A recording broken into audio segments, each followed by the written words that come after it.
एक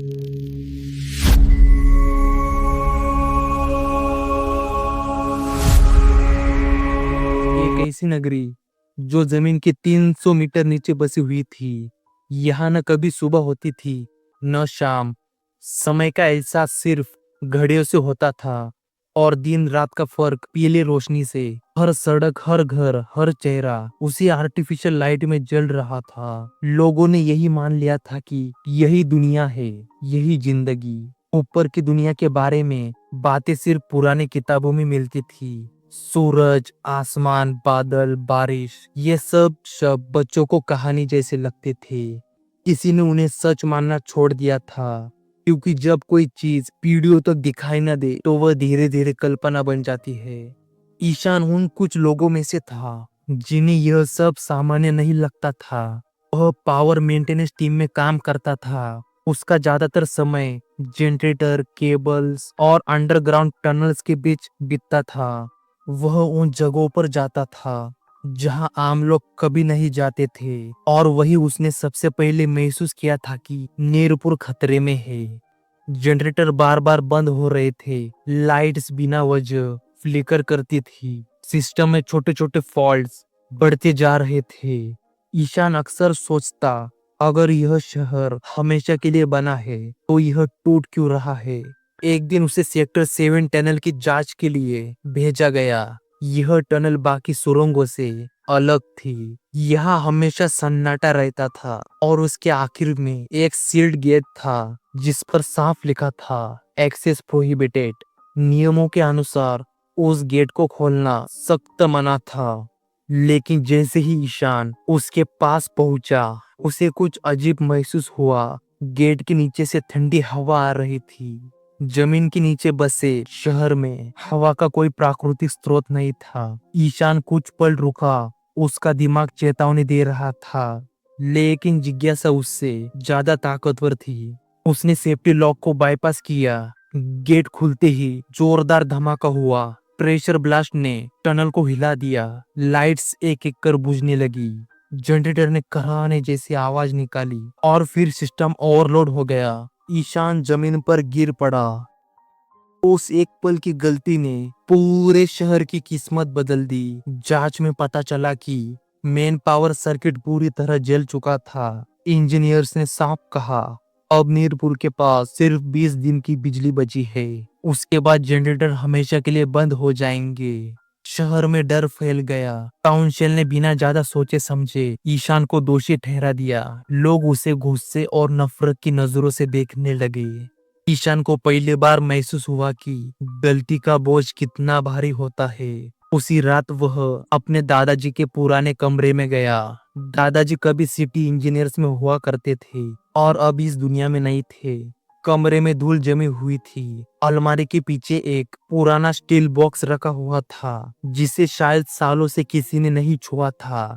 ईशान ने उसे खोला तो अंदर एक जली सी डायरी, कुछ पुराने नक्शे और एक हाथ से बना हुआ मैप था। डायरी के पन्ने पलटती ही ईशान की सांसें रुक गई। लिखा था, जब जनरेटर एक एक कर बंद होने लगे तो समझ लेना कि यह शहर अपना समय पूरा कर चुका है। नीचे और एक लाइन थी, एग्जिट हमेशा मौजूद रहेगा, लेकिन उसे वही देख पाएगा जो सवाल पूछने से नहीं डरेगा।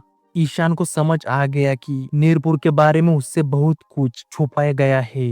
अगले दिन उसने यह सब अपने दोस्त तारा और वीर को दिखाया। तारा एक बेहतरीन मैकेनिकल थी। उसने डायरी पढ़ते ही कहा कि जनरेटर का डिजाइन ही टेम्पररी था, वे कभी हमेशा के लिए नहीं बनाए गए थे। वीर जो मैपिंग डिपार्टमेंट में काम करता था, मैप देखते ही चौंक गया। वह टनल सीधे शहर के बाहर जाती थी। बाहर यानी ऊपर की दुनिया। फैसला आसान नहीं था। टनल कई जगहों से टूटी हुई थी, ऑक्सीजन कम थी, लाइट्स का कोई भरोसा नहीं। तीनों जानते थे कि अगर वे कुछ नहीं करे तो पूरा शहर अंधेरे में मर जाएगा। वे रात के अंधेरे में टनल में उतरे। शुरुआत में ही गुप्ता अंधेरा था। उनके पास सिर्फ एक हैंड क्रैक टॉर्च थी, जिसे घुमाए बिना रोशनी नहीं मिलती थी। टनल आगे बढ़ती गई, लेकिन रास्ता आसान नहीं था। कई कई सुरंग इतनी सक्रिय थी कि उन्हें रेंग कर जाना पड़ा। टनल के बीच एक हिस्सा पानी से भरा था। ठंडा पानी सीने तक पहुंच रहा था। हर कदम सोच समझ कर रखा। डर था, लेकिन उससे बड़ा था जिम्मेदारी का एहसास। कई घंटे के बाद वे टनल के आखिरी तक पहुंचे। वहां एक भारी स्टील हैच था। जैसे ही वह खुला, ताजे हवा का झोंका उनके चेहरे से टकराया। मिट्टी की खुशबू, खुला आसमान और बादलों की हल्की परत, तीनों कुछ पल तक बोल नहीं पाए। यह ऊपर की दुनिया थी। जंगल शांत था, लेकिन जिंदा। उनकी इलेक्ट्रॉनिक डिवाइसेस काम नहीं कर रहे थे, इसलिए उन्हें प्राकृतिक संकेतों से रास्ता ढूंढना पड़ा। हवा की दिशा और हल्की रोशनी यही उनके गाइड बने। चलते चलते उन्हें एक पुराना ऑब्जर्वेशन टावर मिला।